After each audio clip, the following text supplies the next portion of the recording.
Shall I purchase the smartphone or shall I purchase the button phone? I'm not able to decide. Can you please help me? Idea! What I'll do is I'll write all the features of a smartphone on a piece of paper and I'll write all the features of this button phone on a piece of paper. Whichsoever is higher or better, I'll buy it. Analytical phonics or the synthetic phonics? Which one shall I use? As a teacher, as a parent, what shall I use? Shall I use the traditional phonics? Shall I use the analytical phonics? Or shall I use the synthetic phonics? Hi, this is Shweta Gupta and today we are going to discuss on the same topic, that why to use synthetic phonics and why not to use analytical phonics. So be with me till the end.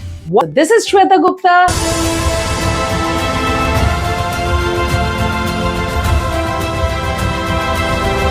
So what is the difference between analytical and the synthetic phonics? So analytical phonics means where you recognize the words by sight only. You look the words and then you say the words and then you mug up the words the way we had done the words when we were small. So in our childhood days, we were given the list of 10 or the 15 or the 20 words and we used to mug up those words.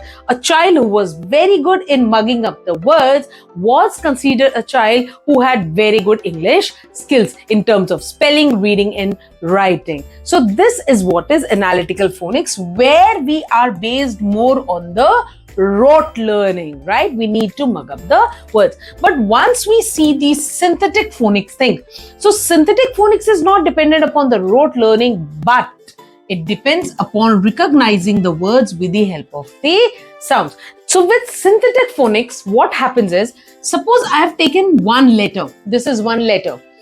In English, actually, every letter has got a sound and every letter has got its name. So whenever you read or speak or write a word, suppose I have taken a word like this. So here, once you spell out this word, we call it as man. That means we are taking three sounds. Man. Sounds. We are taking the sounds. That means first, the letters which have the corresponding sounds, we join those sounds so as to form the words. And this is what is known as recognizing the words with the help of the sounds. And later on, once the children get pro into this place, then only they go further with the name of those letters. Okay, so the next difference. Analytical phonics is a top-down approach. Now, what is this top-down approach and synthetic phonics? That is the bottom-up approach. So first, I'll start with synthetic phonics. Bottom-up approach means you have a set of letters. It may be 2, it may be 3, it may be 4 or something like that. The basic few letter sounds. And then we join them together so as to form the words and we move upwards. Like if you join these three sounds, we can form the words like as, we can form the word like at, we can form it sat. So at this stage, if you can see, the words, they actually grow conically. That means at each and every stage, we start with 2 letters, 3 letters probably, and then with each and every stage, the sounds pop in, they join together and give you the words which actually confine themselves to the conical way. It's a cone in which it is growing. So it becomes your bottom-up approach. That means we start with only few letters and then we proceed further and then we have a whole bank of the words, right? But if you come to analytical phonics, here just the reverse is there. That means we teach only A to Z letters, only the letters, not the sounds, and immediately next the words start. Now these words don't have any letter limit. They may be 2 letter, 3 letter, 4 letter, 5 letter, 6 letter, 7 letter, whatever it is. Because here we know the letters A to Z, their names, not the sounds. So once you know the names, then immediately the words start and you need to do the rote learning here. And that is why this is a top-down approach, because once you go down, you are always going in a ladder format, right? You will learn only the set of the words which actually the teacher is giving you or you are coming across. And therefore, whenever you are working in the analytical phonics, you are actually working in a boundary. Whatsoever number of the words are given to you, you will learn only those words. But once you are working with the synthetic phonics, this boundary gets removed and you are left with only the sounds. So sounds join in together in innumerable ways, and then you can have the words, unknown words also, and the known words also. Analytical phonics. Least skills are involved. No skills. What is the skill? Only one skill, that is your mugging skill. That is your rote learning. Once you know mugging, you'll be able to do the analytical phonics, right? But in synthetic phonics, we have 5 basic skills of learning the sounds, and those skills are divided particularly into their respective stages. That is, first we learn the sounds. What are the sounds of the letters? Then we learn its formation.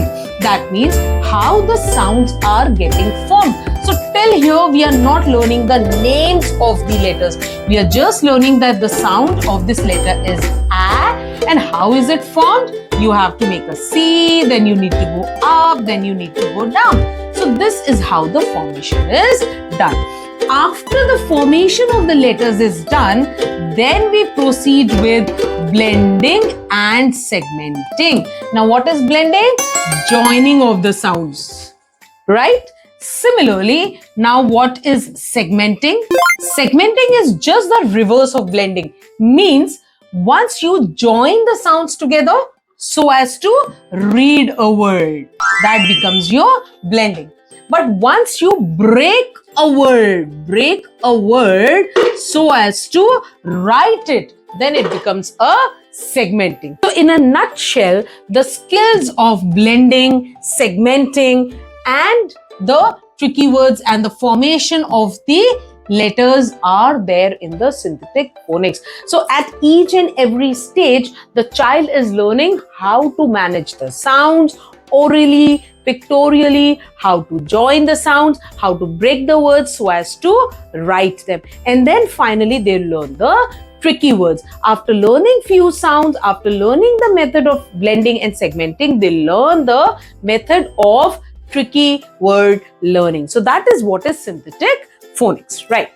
Similarly, analytical phonics teaches only 26 letters, while synthetic phonics teaches 44 sounds. Just see the difference. We have 26 letters which are used only to symbolize the words. Whenever you say a word, we need to symbolize it. We need to write it. So for those writing, only 26 letters are being used. But once you know 44 sounds and once you combine them, the double letters, the joining of 2 letters so as to give you 1 sound, the joining of 2 sounds together so as to give you 1 sound. So all these things happen in the synthetic phonics. And once these things happen, the number of the words formed here are so many, which unfortunately are not there in the analytical phonics. Now, to read the words, I need to know all the 26 letters first, and then I'll be attempting the rote learning. That means here a lot of time is wasted in teaching only the 26 letters first, which unfortunately we are doing in the kindergarten section. That in nursery, what are we doing is, in nursery section, we are always teaching the capital letters to them.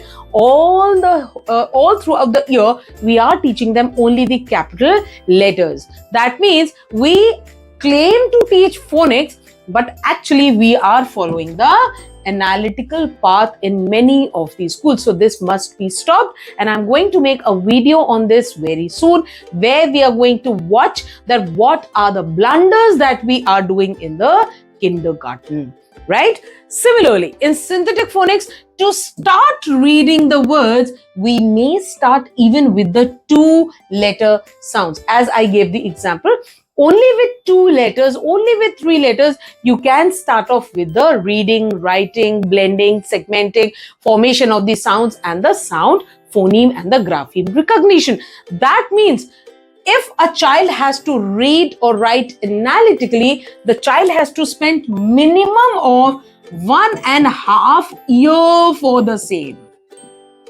right? So as to learn the capital and the small letters. But if the child is learning synthetic phonics, the child needs to know only 2 letters. That is probably within 2 to 3 days, the child will be able to read the 2-letter words or the 3-letter words, right? Here in synthetic phonics, my child reads 3-letter words on the very 3rd day. Yes, the very 3rd day. First day I teach sound, second day I teach as sound, and the very 3rd day I start blending. How will you join s and a together? How will you join a, s together? How will you join s, a, s together? Now 3 words with the help of only 2 sounds. So very 3rd day, my child has started reading the words. While once you come to analytical phonics, after spending 1.5 years, the child starts only with 2-letter words, right? So whole 2 years, my child has learned only the letters, 26 letters and 2-letter words. By the time the child reaches to senior KG, the child has started learning now 3-letter words, right? This is the scenario in most of the schools. You must agree with me, right? And that is why this takes a lot of time in teaching words to the children. Like, now, analytical phonics is heavily dependent upon memorization. Those kids who don't have the memorization skills, good memorization skills, they will really lack. And if you remember, once you were a child, could you remember this? That few of the children in the class could remember all the spelling rules, but they were hardly 5% of those kids. Rest of all the other kids were not able to memorize, and therefore they got scolded for not learning the words, because there the rote learning is required. But in synthetic phonics, it's heavily dependent upon the 5 skills. Yes. If you are being taught blending and segmenting, you will be pro in reading almost all the words. Yes, this is the power of synthetic phonics. So here we are not dependent upon memorization that you have to learn each and every word coming across. No, you need to actually be skilled enough in blending and segmenting skills. Here in analytical phonics, if the child or the person is proceeding only with the rote learning, that means no phonemic awareness, no phonological awareness, and when these sounds are not comprehended, the child or the person will also face difficulties in comprehending the text, in reading the text and in understanding the text. While the same is done in synthetic phonics, the skills of phonological awareness and phonemic awareness is also done, which actually instigates your brain. Your brain gets the interpretation of the sounds with the help of your ear and with the help of your eyes also. That is why the concentration increases, the understanding increases, the personality development increases, the communication skills increases, and overall you are going to be the confident person. In analytical phonics, you cannot read the unknown words, because whatever words are given to you in the boundary, you will be able to understand, read, write words, right? Only those words which you were given. But in case of synthetic phonics, since it is heavily dependent upon the skills of blending and segmenting, if any word is written in front of you and you know the sounds, but you have never seen this word, you know the sounds, you know the blending and the segmenting technique, then you will be able to read and write the word. If you have never seen this word, I can blend the sounds together like sp and sp and sp and span. So it's quite possible that the child who has done phonics with the help of analytical way may or may not read this word. I've taken a smaller word, it could be the bigger word also. Now, Here, once you are doing analytical way, as I said, the comprehension becomes very difficult, and it's really a lacking factor once you have done the analytical thing. But if you are teaching synthetic phonics, then comprehension is always pro. You will always be pro in comprehension. You'll always understand what is written in the text.